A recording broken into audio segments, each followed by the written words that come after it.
My Weirder-est School, Book Number 10. Mr. Ott is a Crackpot. Written by Dan Gutman. Pictures by Jim Pelot. Chapter 5. A Secret Language. Grown-ups always say practice makes perfect. And you know what? For once they were right. We practiced after school with Mr. Ott on Tuesday, Wednesday, and Thursday, and we were getting good. We hardly ever dropped our turtles. Mr. Ott taught us how to run the bases and how to bunt. Andrea was the best bunter, of course. "Can you teach us how to spit?" I asked Mr. Ott. "Baseball players spit all the time." "Maybe tomorrow," said Mr. Ott. "Today you need to learn how to slide." "Ooh, sliding is cool. When there's a close play, you're supposed to slide into the base to make it harder for the fielder to tag you." "I don't want to get my pants dirty," said Neil. "Yeah," agreed Emily. "Dirt is dirty." "That's why they call it dirt," shouted Mr. Ott. He told us that sliding was dangerous, so we had to be really careful. He set up a slip and slide on the grass. Do you know what a slip and slide is? If you don't, what is your problem? Look it up. Everybody knows what a slip and slide is. It has the perfect name. Anyway, Mr. Ott showed us how to do a bent leg slide. That's when you fold one leg under the other knee, so your legs make a shape like the number 4.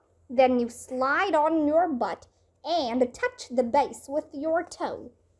Sliding is fun, especially when you're sliding on a slip and slide. We all lined up and slid over and over again. Even Emily looked like she was enjoying herself. "Hit the dirt," Mr. Ott shouted when it was time for us to slide.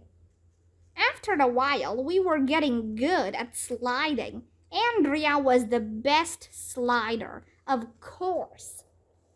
"Okay, gather round," said Mr. Ott. "Take a knee."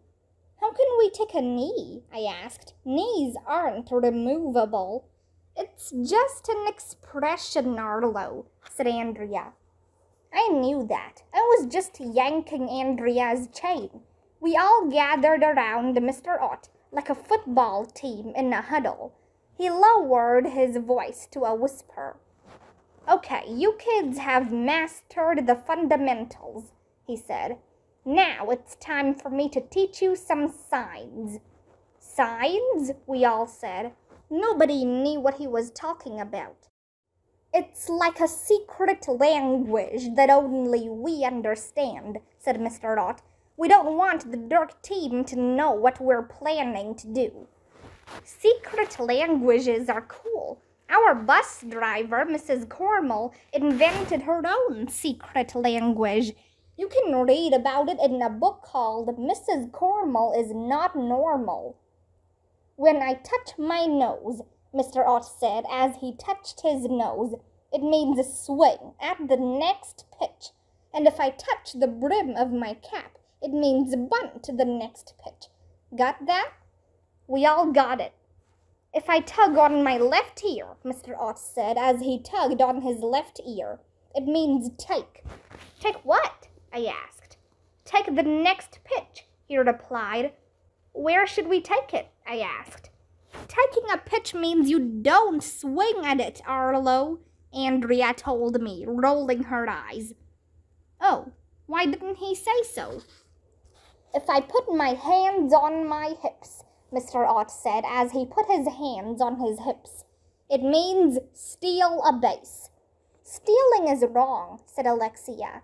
"That's what my parents tell me." "Well," said Mr. Ott, "the ball field is the one place it's okay for you to steal."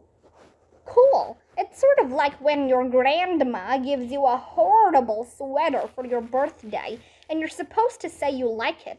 That's the one time it's okay for you to lie. If I fold my arms across my chest, Mr. Ott said as he folded his arms across his chest, it means go to the snack bar and get me a taco. Why do we need a sign for that? Asked Alexia. Who's the coach here, you or me? Said Mr. Ott. Just learn the signs, okay? Then Mr. Ott waved his hand back and forth behind his back. What does that sign mean? Neil asked. Oh, said Mr. Ott. That means I just farted. Mr. Ott was going over some more signs when I happened to look over his shoulder. In the distance, in the trees next to the playground, I saw a person, or the face of a person anyway. Somebody was watching us.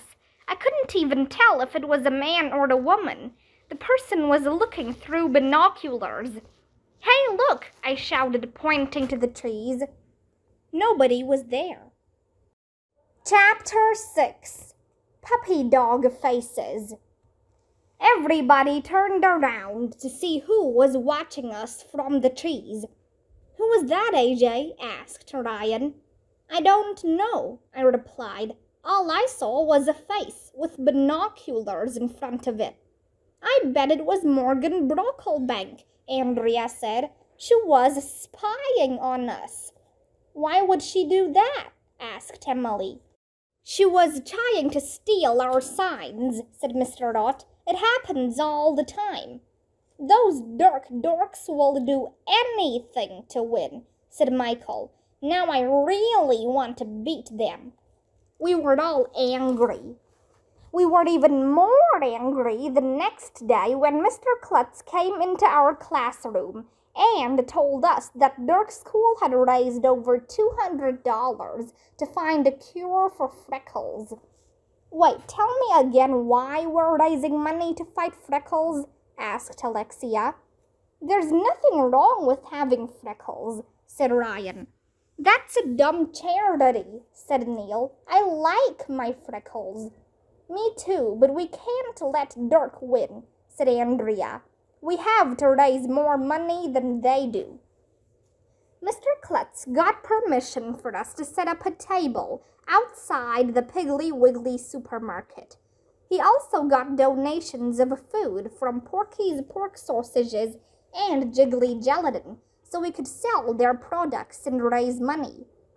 The whole team went to Piggly Wiggly after practice. Lots of customers were going in and out with their shopping carts.